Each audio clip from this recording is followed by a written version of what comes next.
just for a minute. Close your eyes for a second.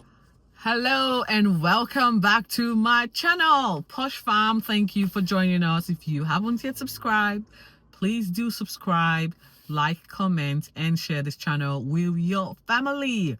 We're gonna be talking all things Real Housewives of Potomac. Today's episode is gonna be a little bit interesting because we've got some breaking news to share, and I cannot wait to unpack all of the shenanigans that went down on episode 11 of the series. Now let's kick things off very quickly with what happened at this particular show dig, which is the Love Lagoon that was hosted by Karen. Now we're going to get to all of the talking point because this is where the major situation occurred, or should I just say the major event. But before we get there, I will definitely put you up to speed with the fact that the show ended last week with Mia and Gordon trying to find out a way to get the kids to understand that they are going to be separated forever. Now we see Mia playing mommy duties. She's still trying to figure out the best possible way to co-parent with Gordon and Ink. We quickly move on to Stacy, who decided she wanted to get to know Giselle and Karen a little bit more better. She feels she likes Giselle, and the fact that she's new to the group, what a better way to start the friendship going by having Giselle come to lunch with Karen. Now over lunch they talked about a lot of things, as well as TJ, of course. Now the consensus, as you all know, Giselle and Karen have encouraged this girl to go out and explore, date other people, and see what's out there. They figure that the fact that TJ is away in LA half the time means he might not be by himself, and also the talk about no intimacy prior to her officially divorcing her ex-husband. So it's a lot of juggle for Stacy. Now Stacy, I really don't know where she's at with this whole thing, but she's taking it all on board because she did have her aunt over for lunch again to talk about none other than TJ. The aunt actually took the opposite opinion because she felt the fact that TJ is saying, I'm not going to be intimate with you until this is defined and official. You know, it's a good thing, shows he's responsible, shows he's genuine. I just feel we should stop wasting our breath. This guy swings for his team. I am going to hold myself to this. I'm not changing my story. I just have that he gives up this vibe, and so yeah, he does. I don't know. He's not really into Stacy, so it's quite interesting to see how this whole friendship dynamics plays out between TJ and Stacy. Now we move on to Giselle. Now you all know in the last episode Giselle and Ashley went on speed date. Now Ashley did meet a guy called Josh. They have had a series of dates, and now we see Giselle having a one-on-one with Nams. He is half Nigerian from the conversation that happened at the Love Lagoon event.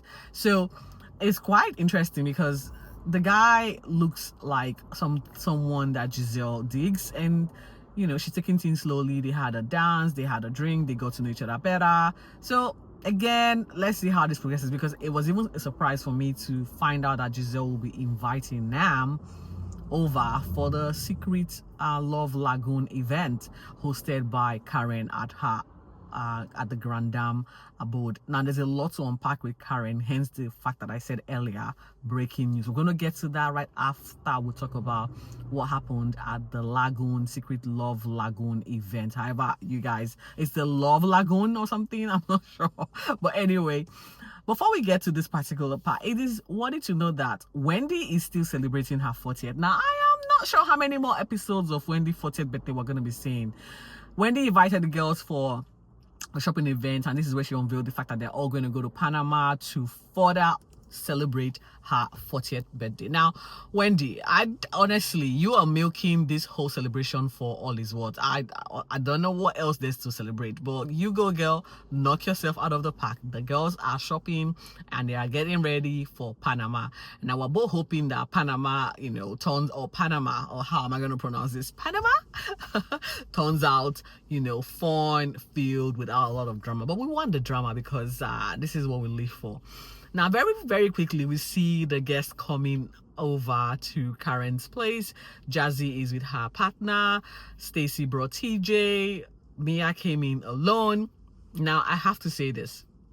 At the shopping event hosted by Wendy, Karen invited all the ladies with the exception of Jacqueline. Now, she feels Jacqueline is an enemy or frenemy for her at the moment, and so she did not want that negative energy at her event, which is quite understandable if you saw how episode 1, 2, 3 played out between Jacqueline and Karen, alluding to her DUI charges. So we're going to be getting a little bit more on this particular episode. So Mia was thinking having Jacqueline over as her significant other would be the way to go.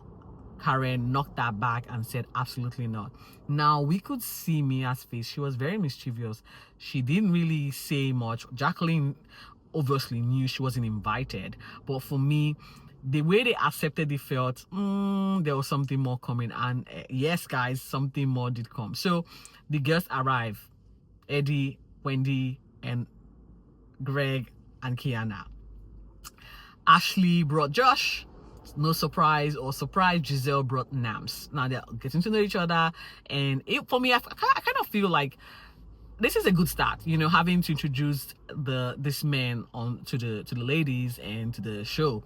My issue is, are they also going to get paid for their appearance, or it's just, I don't know, because I don't know how this works. Like having a total stranger come on a TV show with the proviso that you guys are potentially going to be having a situationship down the track. And I can understand Ashley and Josh. I think from the body language and banter, there seems to be more of an established a situation between them. So it remains to be seen between Giselle and Nam. But guess what? The guys all got down and dirty. They were mermaids present, which is quite hilarious. It was basically like a game type setting where the host, and everyone else taking turns to ask intimate questions that otherwise would not be asked on a normal setting.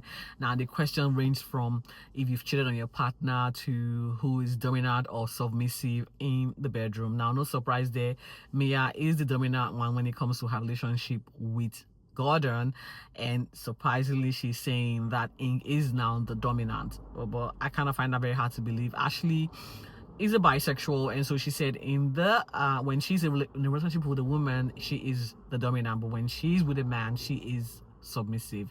It was quite interesting because this was a very revealing question and answer for TJ and Stacy, because TJ sort of quite confirmed that yes, they are not dating, so it's now clear they are friends. I'm not sure what type of friendship this is, and TJ was very speculative, or was very he was not exactly straightforward when it came to the fact that they asked him if he has anyone or if he's doing something on the side when he's in LA, which was, I don't know. Stacey didn't want to, like, for me, Stacey doesn't want us asking TJ the hard questions, and that tells me one thing: these two are acting for us. Okay, so this is very staged, managed relationship. It's no surprise, it's been done before on the show, where you have a man for hire to pretend like you have something serious going on or something to talk about. Jazzy's situation was quite different or interesting. She feels like her man has cheated on her. That's the feeling, and her man feels he hasn't. So I don't know. There's something there. There's something that's brewing between those two. We're probably going to be uncovering a little bit more as we go. Now, the particular episode ended with Jacqueline showing up. We don't know what's going to happen, but I've seen a few sneak peeks on RealityChat on Instagram, and safe to say, she created a scene. and eventually was kicked off. Now, it's no surprise that Mia sort of was in on this, as well as producers. Now, let's get to all of the breaking news, okay? Because this is how this particular episode ended. But for me, the tidbits actually happened behind the scene, because I actually went on Instagram, and boy, oh boy, yesterday was lit with news regarding Karen's DUI situation. Now, the first news that broke was Karen had been found guilty, or Karen was going to trial, or trial has been set, and Karen has been found guilty of DUI. She's been I think the charges were six charges, and of that 6, she was guilty on 5 counts. We're gonna watch all the breaking stories as I recorded them from Instagram. So I'm going to be thanking TheJasmineBrand, as well as RealityChat and TheShadeRoom, because I got most of the clips and tidbits from this particular channels on Instagram.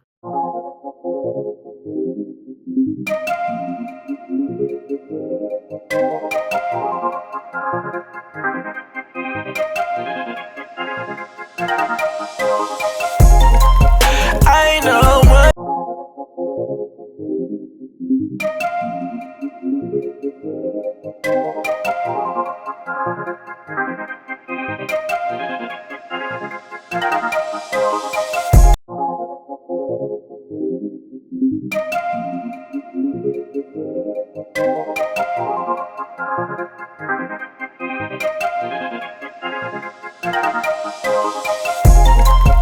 I know what's on your mind.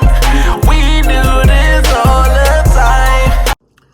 Now, following the fact that Karen was found guilty from her drunk whilst under the influence situation that happened sometime last year or early this year, it's no surprise that they then went on to reveal the camera footage from this particular accident that happened. Rondon? I don't know what that's about. Andy coined that. Go ahead. The what? Andy coined that. They call me the Rondon.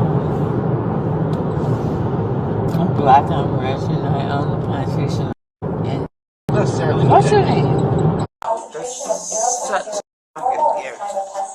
Poor white will just let that go. You want to listen?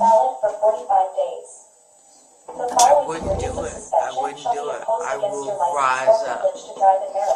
I am who I am. So what do you want to ask me? Can we? I don't give a fuck. You want that black people? I'm not asking Do you want that black people? Karen, I'm not No, asking I'm you really anything. rich, and I will stay in jail for a year or 2 because you just want that white, What? poor white green people. You want that black people? It has nothing to do with any of that. Yeah, it does. It has everything. So it what's actually your has point? zero to do with that. I don't So get to make I'm sorry. how this happens. All right, it's not you. Point is listen. what? No, what you need to do is tell me what you want. All I need you to do is listen. That's what I'm trying to tell you. Yeah, Okay? I appreciate that. Thank you. Could you not? You want to sign this form saying you refuse?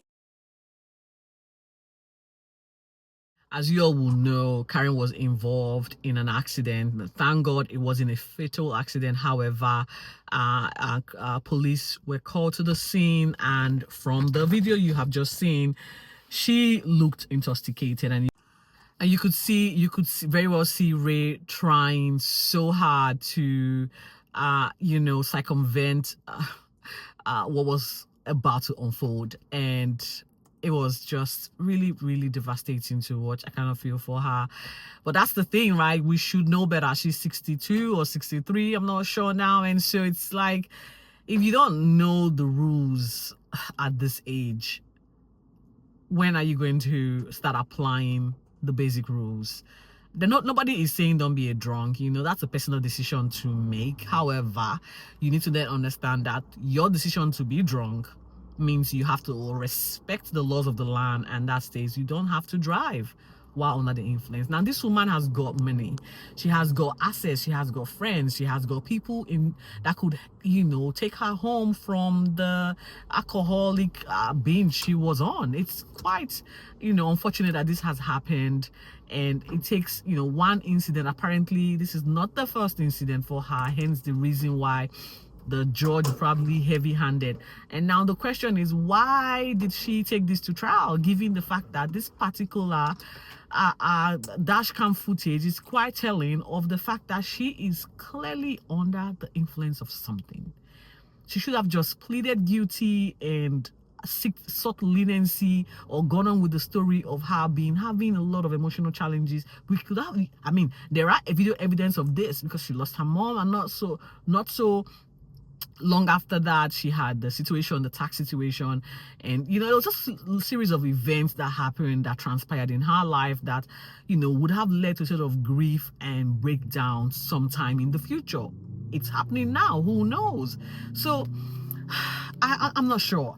Sentencing is going to be coming up for Karen around January 29. So obviously this particular show has been taped before we are getting this verdict, so we're going to obviously see an addition to the final take, or the final episodes that will be aired sometime next year.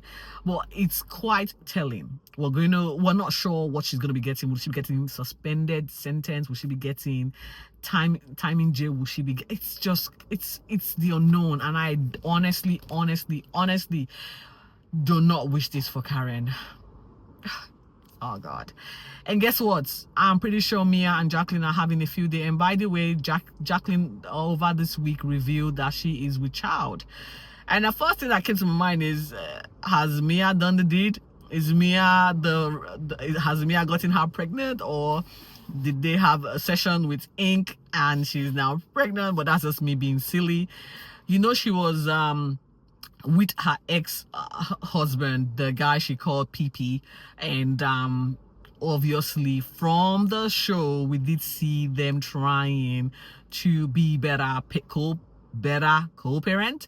Now, it did not say, or they did not tell us they were back together, but it was clear as day that they were, you know, trying to work at being friends. But clearly she's pregnant. I guess something along the line happened that benefited the both of them. But I do not know where Mia stands in this situationship. Is Mia going to be regarded as the parent of this child? Guys, leave me, I'm being very silly. And that's it, folks. That is exactly all that happened on the show this week with regards to the breaking story that unfolded before our eyes in the last 24 to 48 hours. It's quite saddening, and we do wish Karen all the best. Put her in your prayers, and I hope she gets the help she really needs. This is why I don't drink. Honestly, I cannot be controlled by anything. I cannot imagine being under the influence of something. I'm such a bad control freak that I don't know, man. But thank you so much for watching. If you've watched this far, don't forget to constantly support my channel. Again, come on the comment section and tell me what you think about this newfound relationship with Nams and Giselle, as well as Josh and Ashley. I feel Josh is really the type of guy that Ashley needs. He seems very genuine. I don't know about Nams. Nams seems a little bit more strong man, and I don't know if he can handle the feistiness of Giselle, because Giselle is a very strong woman on her own. But what do you think, guys? I really need your opinion, especially with the breaking story that relates to Karen's DUI guilty verdict.